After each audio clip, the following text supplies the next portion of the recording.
Hello everyone, मेरा नाम है Tasavvur Ijaz and welcome to 69 video of 3D animation course by 3DX mentor. Last video में मैंने आपको BSDF के साथ नॉर्मल मैप को कनेक्ट करने का सही तरीका बताया था और नॉर्मल मैप का फ़ायदा भी बताया था। आज की इस वीडियो में हम वुडन टेक्सचर को डाउनलोड करके नॉर्मल मैप को और भी डिटेल से समझेंगे। साथ ही साथ मैं आपको डिस्प्लेसमेंट मैप को कनेक्ट करने का सही तरीका भी बताऊंगा।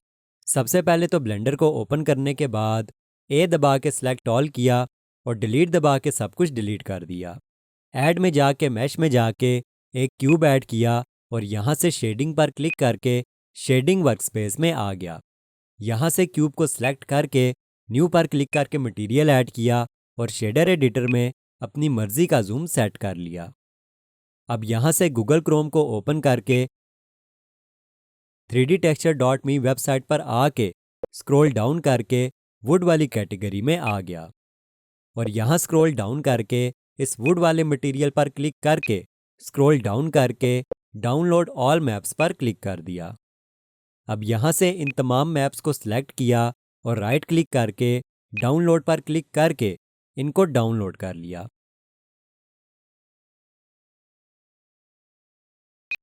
अब यहाँ से डाउनलोड्स के फोल्डर में जाके इस ड्राइव डाउनलोड वाली जिप फाइल पर राइट क्लिक किया और एक्सट्रैक्ट टू ड्राइव डाउनलोड पर क्लिक कर दिया।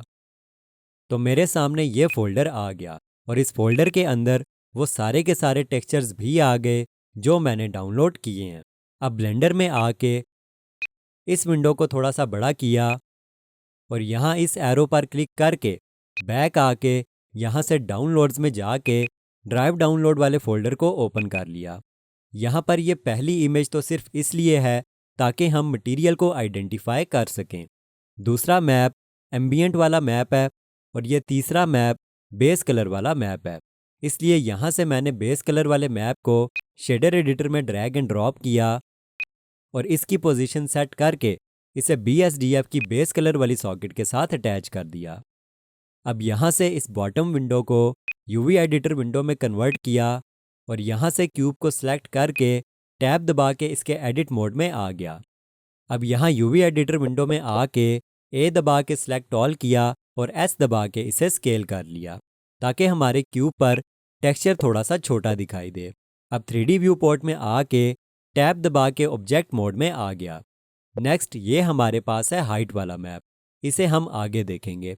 ये हमारे पास है नॉर्मल मैप, इसलिए इसे शेडर एडिटर में ड्रैग एंड ड्रॉप किया और यहाँ से इसे नॉर्मल वाली सॉकेट के साथ कनेक्ट कर दिया।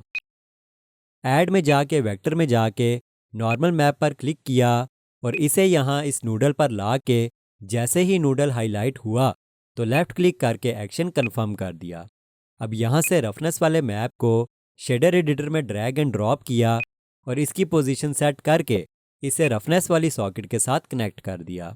अब हमारा क्यूब हमें और भी अच्छा दिखाई दे इसलिए यहाँ से कैमरा आइकन पर क्लिक करके रेंडर प्रॉपर्टीज़ में जाके यहाँ से कलर मैनेजमेंट में जाके स्क्रॉल डाउन करके लुक को वेरी हाई कंट्रास्ट कर दिया। तो यहाँ पर आप देख सकते हो कि हमारा क्यूब बेहतरीन दिखाई दे रहा है। लेकिन इन टेक्सचर मैप्स में मेटेलिक मैप तो था ही नहीं। ऐसा इसलिए क्योंकि जो हमने टेक्सचर डाउनलोड किए हैं वो वुड मटेरियल के हैं और वुड में कोई भी मेटल की प्रॉपर्टी नहीं होती।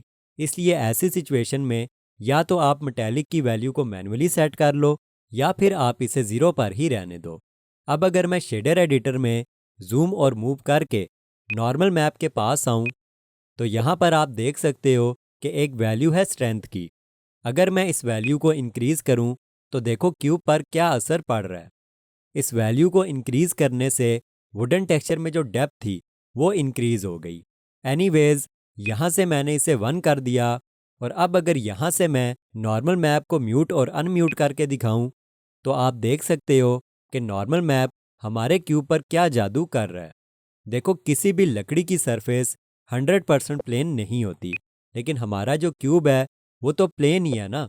ऐसे में जब हम वुडन की कोई चीज़ ब्लेंडर में बनाते हैं या लकड़ी की कोई चीज़ ब्लेंडर में बनाते हैं तो हमारे पास दो ऑप्शंस होती हैं। या तो हम मॉडलिंग करते वक्त मॉडल की सरफेस पर डिटेल्स ऐड करें या फिर नॉर्मल मैप का यूज़ करें।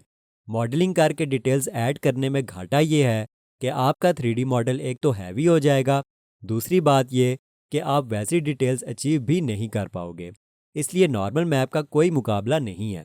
ये बहुत काम का मैप है किसी भी 3D मॉडल में डिटेल्स को अचीव करने के लिए। अब क्योंकि हमने नॉर्मल मैप के बारे में इतनी सारी बात कर ही ली है, तो यही सही वक्त है नॉर्मल मैप के बेनिफिट्स को समझने का। इसलिए इस पॉइंट ऑफ टाइम पर मैं आपको नॉर्मल मैप के कुछ फ़ायदे भी बता देता हूँ।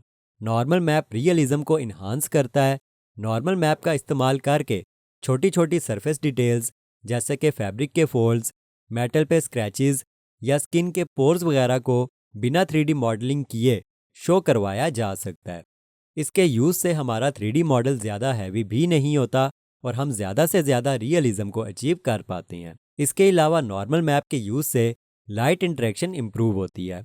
जब लाइट 3D मॉडल की सरफेस पर पड़ती है तो नॉर्मल मैप उस लाइट को ऐसे रीडायरेक्ट करता है जैसे सरफेस अनइवन हो, जिसके नतीजे में हमारा 3D मॉडल रियलिस्टिक दिखाई देता है। इन शॉर्ट, नॉर्मल मैप का यूज़ करने से आप डिटेल टेक्सचर क्रिएट कर सकते हो। नॉर्मल मैप की कहानी फिनिश करने के बाद अब बारी है ये सीखने की कि डिस्प्लेसमेंट मैप को कनेक्ट करने का सही तरीका क्या है। इसलिए यहाँ से मैंने शेडर एडिटर में अपनी मर्ज़ी का जूम सेट किया और यहाँ से मैंने हाइट मैप को शेडर एडिटर में ड्रैग एंड ड्रॉप कर दिया और इसकी पोजीशन सेट कर ली। अब यहाँ से हाइट मैप को डिस्प्लेसमेंट वाली सॉकेट के साथ कनेक्ट कर दिया, लेकिन मैं आपको पहले ही बता चुका हूँ कि नॉर्मल मैप की तरह डिस्प्लेसमेंट मैप भी डायरेक्ट कनेक्ट नहीं किया जाता। इसलिए यहाँ से ऐड में जाके वेक्टर में जाके मैंने डिस्प्लेसमेंट नोड सेलेक्ट किया और इसे यहाँ इस नूडल पर ला के जैसे ही नूडल हाईलाइट हुआ तो लेफ़्ट क्लिक करके एक्शन कन्फर्म कर दिया, तो हमारा डिस्प्लेसमेंट मैप भी सही तरीके से कनेक्ट हो गया। लेकिन अभी अगर आपको डिस्प्लेसमेंट मैप को सिलेक्ट करके एम दबा के म्यूट और अनम्यूट करके दिखाऊं तो देखो इसके होने ना होने से कोई फ़र्क नहीं पड़ रहा। ऐसा इसलिए क्योंकि ये डिस्प्लेसमेंट मैप ख़ानदान का वो दामाद है जिसकी कुछ डिमांड्स भी होती हैं और कुछ नुकसान भी होते हैं। ये अपना इफ़ेक्ट तब ही शो करेगा जब हम इसकी डिमांड्स पूरी करेंगे। इसलिए इसकी क्या डिमांड्स हैं और इसके क्या नुकसान हैं वो हम नेक्स्ट वीडियो में देखेंगे। मेरी आज की वीडियो में मैंने आपको नॉर्मल मैप के बारे में डिटेल से गाइड किया, नॉर्मल मैप के बेनिफिट्स भी बताए और डिस्प्लेसमेंट मैप को कनेक्ट करने का सही तरीका भी बताया। नेक्स्ट वीडियो में मैं आपको डिस्प्लेसमेंट मैप के बारे में डिटेल से गाइड करूंगा ताकि हमारा दामाद खुश हो जाए और हमें अपनी कारकर्दगी भी दिखाए।